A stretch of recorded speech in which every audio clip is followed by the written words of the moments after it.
obnoxious. Okay. So as you can probably tell by the video's title, we're going to go over 5 tips to help you find self-love. But before we do that, I do want to mention that love is inherent in all things, because love is a consciousness and love is a vibration. So it is not just an emotion, and that's important in life in general. But for the sake of the video, we're going to be talking about what we normally experience and qualify as love, at least in terms of application, day-to-day stuff, in this case to yourself.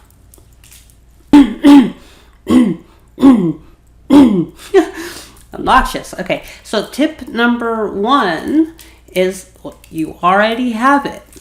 Good job. But you already have self-love. If you didn't, you wouldn't be watching this video. If you didn't, you wouldn't be alive today. And not everybody's so lucky. It's hard. It's hard to live through life. I know this, my own experiences, but here we are, and here you are, and you are doing amazing. And that's important to know, that you already have self-love.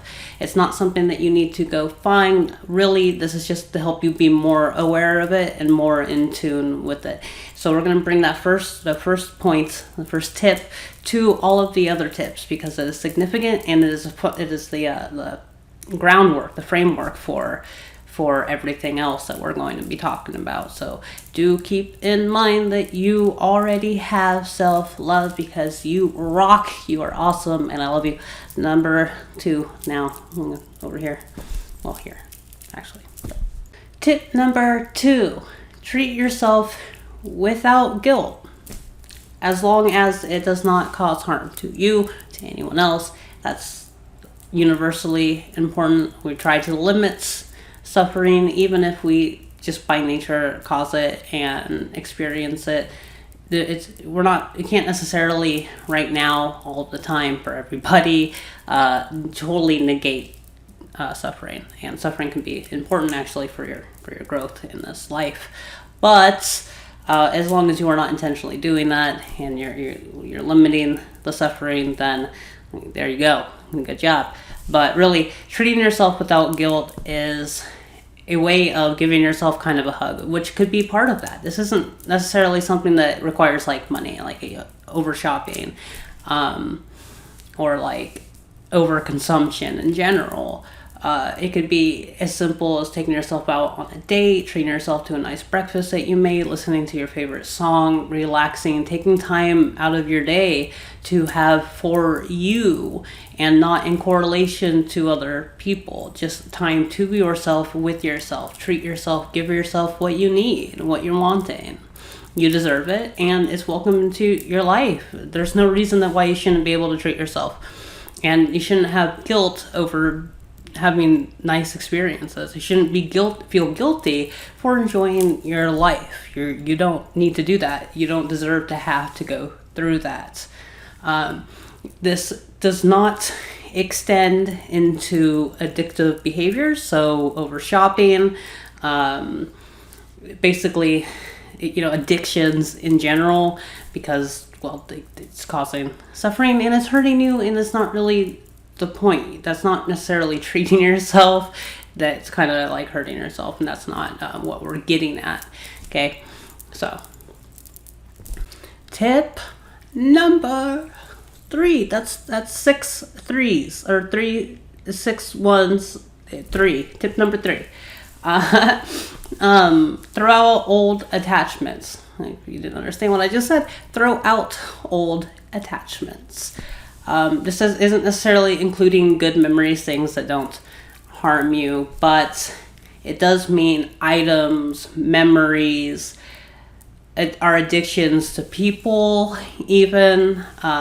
Sometimes it is a nice thing to restart, and getting rid of things that have energies, have attachments to those things and energies and stuff. Getting rid of all of them, it's good. It is. It's good to get rid of the emotional clutter, so that you can free up space for yourself and for your present, and of course the future will work itself out. You're always stepping into the future. That's why it is always the present moment. But the past is the past, and the attachments that we have to the past can hold us back in ways that are not in our best good, not in our benefit, and absolutely not in our health. And we all do this, and it's okay, and just forgive yourself and move on. But holding those attachments creates this redundant cycle of whatever it was that we felt back then. And a lot of times it does come through spaces of like traumas, like a heartbreak, especially in like relationships. We lose somebody and we really love them and we really want them back. We think about them even when we don't want them back. They're just kind of in there in our heads because we're still attached to them. In this case, even though there's a lot of love involved, the attachments that we have are negative because there's an underlying sense of that negativity, and that feeling of lack and so on and so forth, which you don't deserve to have to feel lack, because you are bigger than that and you are worth more than your heartbreaks. So releasing attachments is a key to being aware of your self-love, to stepping into a space of self-love. This does not mean not to form new attachments. I love Buddhism a lot, but sometimes detachment can be unhealthy in this life. We are meant to experience the world, and we don't need to cut ourselves off. Now, healthy detachment is a little bit different. Healthy detachment would be something like being detached from the outcome. So if the outcome isn't what you wanted, you're not judging it. You're not holding a space of feeling bad about yourself because things didn't go the way that you had planned out. That would be like healthy detachment. Unhealthy detachment would be like just not getting to the point of allowing yourself to get to the spaces where you could have those things at all, just not trying. That's not really what you want to do unless you feel like maybe the thing isn't for you. Then take a step back and reassess the situation. Be calm with yourself and be good with yourself. Ooh. So step excitement. So sex. This almost became an adult channel. What was that? I guess that's self-love. Anyways, step number 4: write to yourself why you rock. So, write down like on a notepad or a letter, however you want, even if it's just on your laptop. But maybe if you have the opportunity or the ability, write down in physical form on like paper, lined paper. You know, the gig doesn't have to be lined, but it probably is gonna be lined. But anyways, tell yourself, like, write dear you, not like you, don't write you, but write your name, and write to yourself that's all the things that you truly love about yourself, and then, you know, sign it and read it out loud to yourself. Like, just bask in your glory, man. Write your glory down, because you can. I know that you can, and there's beautiful things in there, and you're going to be reading about those beautiful things that are there. All that love that you have for yourself is there. And if you feel like this is going to be real hard, you like, you know, I can't do it, just do it. Just do it. Even just make something up. If you feel like you're making it up, you know, do that. And then read it to yourself, and you'll realize you're not making it up. It's true. And you do have that love for yourself. It's inherent inside of you. So write it down. Read it out. Do this as many times as you want. Throw the paper away whenever you want. Keep it forever. Do whatever you want with it. There's no pressure. Just do the thing. Write it down. Write down the reasons why you love yourself. Say, I love me. I love name because I am really good at hopscotch, or whatever. You know, it doesn't matter what it is, but just read it out loud like that in like the third person. Don't feel too weird about it. If you need to, just make sure no one else is around you so you don't feel embarrassed. And there you go. Okay. Step number 5. I put out the correct amount of fingers this time. I did good. Self-love. Shadow work and healing. Now, shadow work is its own topic, needs its own video, its own discussion. There are videos that already exist and articles, and you can go look into it right now.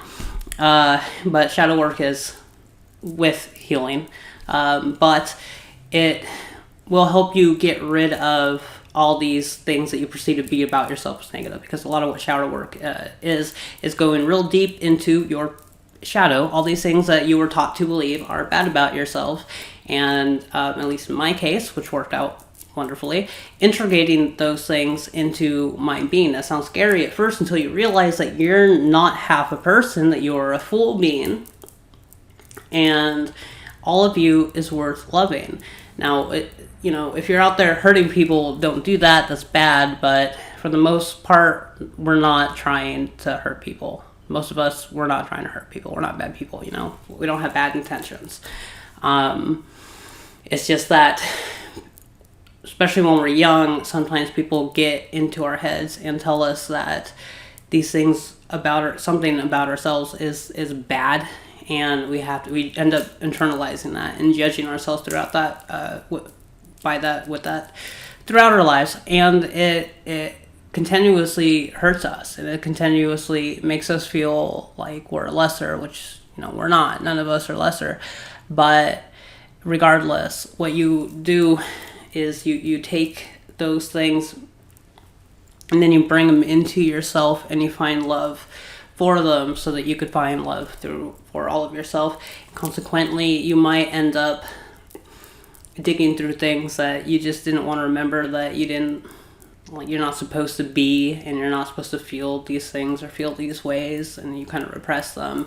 With that does come potentially other things that you repress. So take care of yourself, do things slow.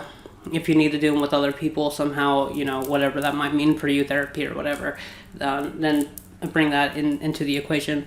Do what you need to do by your own terms. But shadow work is a very potent, very important, very beautiful, though a little bit hard thing, and it could get you to a space of healing. And healing is going to be important in regards to self-love, because a lot of our lack of self-love comes from old wounds. It's not from right now. Most likely right this second you are probably okay. If you're not and you're able to, please seek help.